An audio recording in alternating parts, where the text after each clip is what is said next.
regarde les Disney dans l'ordre chronologique avec nos yeux d'adultes et aujourd'hui on fait Rox et Rookie. On s'amuse deux, trois fois rien. On a une sacrée veine, on s'aime comme des frères.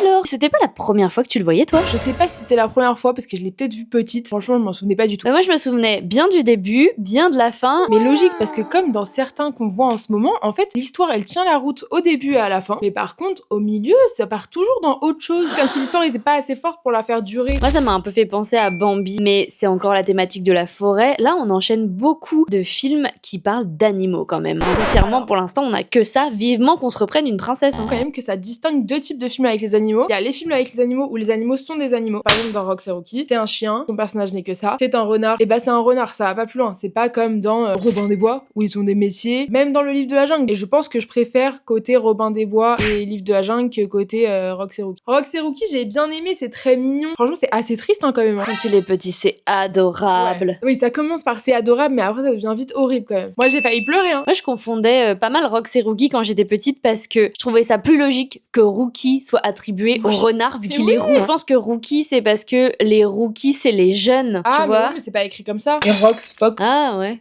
Ah c'est pas con ça. Moi je trouve qu'il y a quand Wow. même une morale dans ce film. Alors à prendre avec des pincettes, ça pourrait presque être un point théorie à ce niveau-là. En fait je trouve que c'est un film qui parle de l'éducation. En fonction de comment et par qui tu es élevé, ça va vraiment influencer sur qui tu seras adulte. Et ce point de vue-là je le trouve assez intéressant parce qu'ils ont vraiment deux manières d'avoir grandi. Enfants ils sont égaux et ils s'entendent super bien et il n'y a pas de frontières entre eux. Et après ils sont écartés pendant quelques temps et leur éducation est totalement différente. C'est vrai que moi je m'attendais du coup à une grande histoire d'amitié alors qu'en fait leur amitié est très forte au début. Il y a aussi un truc sur la condition animale. On voit déjà que ça cible quelques problématiques quoi. Rookie dit bah oui c'est ça la vie de chien et genre il est accroché avec une corde. Pour moi c'est aussi une manière de dénoncer la chasse. L'animation est belle et on la voit évoluer. C'est pas un mauvais film parce que les décors sont très beaux, les animaux sont très mignons et franchement ça fait fonctionner les émotions et tout donc mais c'est pas non plus un des meilleurs parce que y a des petits loupés quoi, il y a des moments un peu plus de down. Le prochain je crois que c'est Taram. Et le prochain je pense que ça va être l'un des Disney les plus détestés, c'est Taram et le chaudron magique. Pour le coup j'en suis sûre je l'ai jamais vu.